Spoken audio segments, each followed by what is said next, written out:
αριστερό drive, ξανά ο Καλάθης για 3, εκ νέου άστοχος. Ο Χωρίδης, ο οποίος, όπως έχει πει και ο προπονητής του, αναμένεται τουλάχιστον στο πρώτο εξάμηνο της σεζόν, στο πρώτο μισό της σεζόν. 0-8 Μιλιάνοβιτς.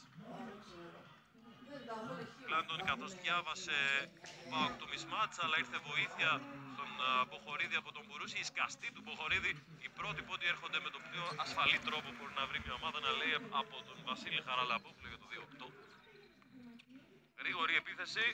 Τα πράγματα που θέλει να κάνει ο ΠΑΟΚ, ο Painters έψαξε το δικό του lay-up, αλλά μέσα στην πολυκοσμία ο Μιλιάνοβιτς δίνει την ευκαιρία στον Χρυσικόπουλο. Καλό σούτερ 3 πόντων και το επιβεβαιώνει. 2-11. Rivers, παιχνίδι 2 εναντίον 2, εντυπωσιακή προσπάθεια.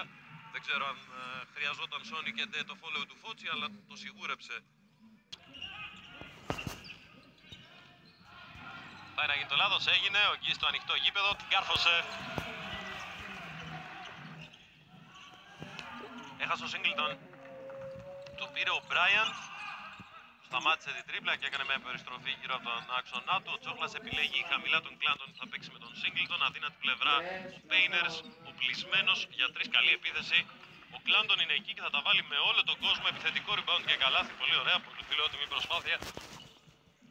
Εκ του Σίγκλτον η απόφαση είναι για τον ψηλό, ο οποίος κάνει δεύτερο συνεχόμενο λάθος προσπαθώντας να βάλει την μπάλα στο παρκέ. Του πήρε ξανά ο Μπράιαντ που επιταχύνει, πηγαίνει στο αριστερό layup. Ο Κλάντον ξανά εκεί, καλάθι 29-28. Ισοπαλία στο παιχνίδι με το σκορ στους 44 πόντους. Ο Μπράιαντ ήταν που απασχόλησε 3 έως και 4 μέχρι να δώσει την πάσα στη γωνία. Δεν τα κατάφερε ο ΠΑΟΚ, αλλά ήταν άλλη μια καλή επίθεση. Ο Παπάς ο Λομόναχος 4 στα 4 τρίποντα. Καλάθις με τον Κόνιαρη. Αλλαγές του ΠΑΟΚ. Κόνιαρης πρόλαβε να ενοχλήσει λίγο τον Rivers, όχι αρκετά όμως.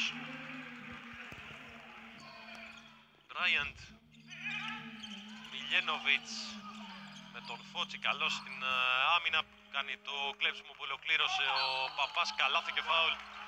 Με 6 παραπάνω επιθέσεις ο Παναθηναϊκός στο ημίχρονο ήταν μπροστά μόλις 4 πόντους. Τώρα με τις επιθέσεις ίσες, μία και μία για την κάθε ομάδα, μία σου και μία μου που λένε, είναι μπροστά με... Αρκετά πριν το σύγχρονο μπάσκετ τώρα στην Ευρώπη, ενώ ο Rivers κάνει το 72-62. Μπορεί οι άμυνες τώρα να είναι σε πολύ μεγάλο βαθμό άμυνες με αλλαγές. Ο Γιώργος Φεδουλάκης το λάνσαρε αυτό στην πρώτη του θητεία στον Παναθηναϊκό, όταν έστησε το δίδυμο Λας με Γκίστ. Ποια βραδιά ξανά ο Παπάς θα βάλει 5 στα 6. Νομίζω γενικώς ότι ο Παναθηναϊκός είχε συνηθίσει και λίγο την παρουσία του James Feldain. Εδώ πολύ ωραία προσπάθεια από τον James, λιγάκι φαντεζή.